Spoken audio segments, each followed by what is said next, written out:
friends, welcome to Amazing Cooking. I am Manjusree. Ellarkku sukhale. Njan innivide thayyaraakkan povunna oru evening snack aanu cabbage roll. School കഴിഞ്ഞ് കുട്ടികൾ വീട്ടിൽ വരുമ്പോൾ അവർക്ക് ഉണ്ടാക്കി കൊടുക്കാൻ പറ്റുന്ന സിമ്പിൾ ആയിട്ടുള്ള ഒരു സ്നാക്കാണിത്. സാധാരണ എല്ലാ അമ്മമാരുടെയും ഒരു പരാതിയാണ് കുട്ടികൾ വെജിറ്റബിൾ കഴിക്കില്ല എന്നുള്ളത്. അങ്ങനെയുള്ള കുട്ടികൾക്ക് അവരറിയാതെ തന്നെ അവരുള്ളിൽ വെജിറ്റബിൾ എത്തിക്കാൻ ഇതിൽ നല്ല മറ്റു മാർഗ്ഗം ഉണ്ടോ എന്ന് എനിക്കറിയില്ല.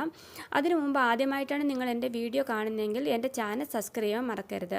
അടുത്ത് കാണുന്ന ബെൽ ബട്ടൺ ഒന്ന് പ്രസ് ചെയ്യാനും മറക്കരുത്. കുട്ടികൾക്ക് വേണ്ടിയിട്ട് ഞാൻ കുറേ വീഡിയോസ് പോസ്റ്റ് ചെയ്തിട്ടുണ്ട്. അപ്പോൾ അങ്ങനെയുള്ള വീഡിയോസിൻ്റെ നോട്ടിഫിക്കേഷൻസ് നിങ്ങൾക്ക് ഇനിയും പെട്ടെന്ന് ലഭിക്കുന്നതിനാണ് ഇങ്ങനെ ചെയ്യുന്നത്. അപ്പോൾ നമുക്ക് വീഡിയോയിലേക്ക് കടക്കാം. ക്യാബേജ് റോൾ ഉണ്ടാക്കുന്നതിനായിട്ട് 1 കപ്പ് മൈദയാണ് ഞാൻ എടുത്ത് വെച്ചിട്ടുള്ളത്. ഇതേപോലെ 1 കപ്പ് മൈദ ഈ ഒരു ബൗളിലേക്ക് ഇട്ട് കൊടുക്കുകയാണ്. അതിനാവശ്യമായിട്ടുള്ള ഉപ്പ് ചേർത്ത് കൊടുക്കുക. എന്നിട്ട് വെള്ളം ചേർത്തിട്ട് നന്നായിട്ട് മാവ് കുഴച്ചെടുത്ത് വെക്കുക. സാധാരണ ചപ്പാത്തി മാവൊക്കെ കുഴയ്ക്കുന്ന പോലെ നല്ല തിക്കായിട്ട് കുഴച്ചെടുത്ത് വെക്കണം. കുറച്ച് വെള്ളം ചേർത്തിട്ട് വേണം ഇത് കുഴച്ചെടുക്കാൻ. കുറച്ച് എണ്ണ കൂടെ ചേർത്ത് നമുക്കിത് ഒന്നുകൂടി ഒന്ന് കുഴച്ചെടുക്കാം. ഇപ്പോൾ മാവ് ഇവിടെ തയ്യാറായി കഴിഞ്ഞു. ഇത് നമുക്കിനി സൈഡിലേക്ക് വെക്കാം. എന്നിട്ട് ഇതിന് വേണ്ട ഫില്ലിംഗ് തയ്യാറാക്കാം. ഫില്ലിങ്ങിനായിട്ട് വളരെ തിന്നായിട്ട് നീളത്തിൽ അരിഞ്ഞെടുത്ത ക്യാബേജാണിത്. ഗ്രേറ്റ് ചെയ്ത് നമുക്കിങ്ങനെ ക്യാബേജ് എടുക്കാം. 2-3 വെളുത്തുള്ളി ചെറുതായിട്ട് അരിഞ്ഞെടുത്തത്. 1/2 ടീസ്പൂൺ ചില്ലി ഫ്ലേക്സ് ആണിത്. 1/2 ടീസ്പൂൺ കുരുമുളക് പൊടി, ആവശ്യത്തിന് ഉപ്പ്. ഇപ്പോൾ അടുപ്പത്തുള്ള പാൻ നന്നായി ചൂടായി വന്നിട്ടുണ്ട്. ഹൈ ടെമ്പറേച്ചറിലാണ് ഞാൻ ഗ്യാസ് അഡ്ജസ്റ്റ് ചെയ്തിരുന്നത്. അപ്പോൾ ഈ സമയത്ത് ചൂടായ എണ്ണയിലേക്കാണ് ഞാൻ അരിഞ്ഞു വെളുത്തുള്ളി ചേർത്ത് കൊടുത്തത്. വെളുത്തുള്ളി മൂത്ത് നല്ലൊരു സ്മെല്ല് വരുന്ന സമയത്ത് വേണം നമ്മൾ അരിഞ്ഞു വെച്ചിട്ടുള്ള ക്യാബേജ് ചേർത്ത് കൊടുക്കാനായിട്ട്. ഒന്ന് മിക്സ് ചെയ്ത് കൊടുക്കുക. അതിനുശേഷം ഇതിനാവശ്യമായിട്ടുള്ള പൊടികൾ നമുക്ക് ഈ സമയത്ത് ചേർത്ത് കൊടുക്കാം. 1/2 ടീസ്പൂൺ ചില്ലി ഫ്ലേക്സ് ആണ് ഞാൻ എടുത്ത് വെച്ചിരുന്നത്. അത് ചേർത്ത് കൊടുക്കുന്നുണ്ട്. കുട്ടികൾക്ക് വേണ്ടി ഉണ്ടാക്കുന്നതുകൊണ്ട് അധികം സ്പൈസി ആയിട്ടല്ല ഞാൻ ഉണ്ടാക്കുന്നത്. സ്പൈസി കൂടുതൽ വേണമെന്നുണ്ടെങ്കിൽ മുളക് പൊടി നമുക്ക് കൂടുതൽ ചേർത്ത് കൊടുത്താൽ മതി. അതേപോലെ തന്നെ 1/2 ടീസ്പൂൺ കുരുമുളക് പൊടി കൂടെ ചേർത്ത് കൊടുക്കുന്നുണ്ട്. ആവശ്യത്തിന് ഉപ്പ് കൂടെ ചേർത്ത് കൊടുക്കുക.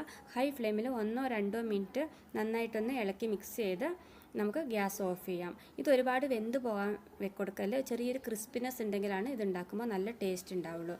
എന്നിട്ട് നമുക്ക് ഗ്യാസ് ഓഫ് ചെയ്യാം. അതിനുശേഷം നമുക്ക് ക്യാബേജ് റോളിന് ആവശ്യമായിട്ടുള്ള മാവ് എങ്ങനെയാണ് പരത്തിയെടുക്കുന്നതെന്ന് നോക്കാം. ക്യാബേജ് റോളിനുള്ള മാവ് ഞാൻ ഓൾറെഡി തയ്യാറാക്കി വെച്ചിട്ടുണ്ടായിരുന്നു.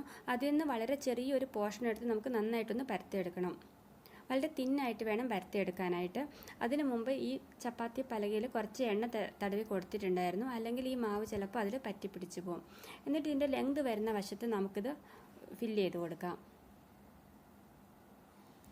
മസാല ഫില്ല് ചെയ്യുമ്പോൾ ഒരു സൈഡിൽ നിന്ന് മറ്റേ സൈഡിൽ വരെ എത്തുന്ന രീതിയിലാണ് ഞാനിവിടെ ഫില്ല് ചെയ്ത് കൊടുക്കുന്നത്. ഞാനിത് കുറച്ച് നീളത്തിൽ വെച്ചിട്ടാണ് റോൾ ചെയ്ത് എടുക്കാൻ ആഗ്രഹിക്കുന്നത്. നിങ്ങൾക്ക് വേണമെങ്കിൽ ഇത് ഏത് സ്റ്റൈലിൽ വേണമെങ്കിലും ചെയ്തെടുക്കാം. പിന്നെ കുട്ടികൾക്ക് വേണ്ടി ഉണ്ടാക്കുന്നതുകൊണ്ട് അവർക്ക് പിടിച്ച് കഴിക്കാൻ ഈസി എന്നുള്ള രീതിയിൽ ഇങ്ങനെ ഫില്ല് ചെയ്തിട്ട് ഒന്ന് നന്നായിട്ട് റോൾ ചെയ്തെടുക്കുക. അതിനുശേഷം 2 സൈഡും ഒന്ന് പ്രസ് ചെയ്ത് കൊടുക്കുക. ഇതേപോലെ നമുക്ക് അടുത്തതും തയ്യാറാക്കിയെടുക്കാം. തയ്യാറാക്കി വെച്ചിരിക്കുന്ന ക്യാബേജ് റോൾസ് എങ്ങനെയാണ് ഫ്രൈ ചെയ്തെടുക്കുന്നതെന്ന് നോക്കാം.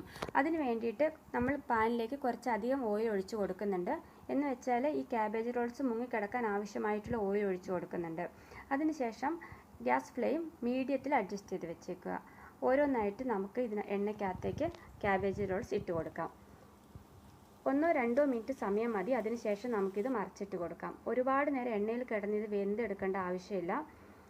ചെറിയൊരു കളർ ചേഞ്ച് വരുമ്പോൾ തന്നെ നമുക്കിത് മറിച്ചിട്ട് കൊടുക്കാവുന്നതാണ്.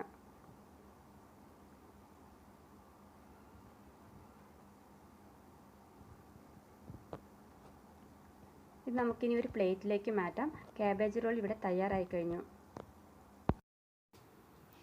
അപ്പോൾ നിങ്ങൾ എല്ലാവരും ക്യാബേജ് റോൾ വീട്ടിൽ തയ്യാറാക്കി നോക്കണം. അടുത്ത ദിവസം ഇതേപോലെ മറ്റൊരു നല്ല റെസിപ്പിയുമായിട്ട് ഞാൻ വീണ്ടും വരുന്നതാണ്. അതുവരേക്കും ബൈ ബൈ.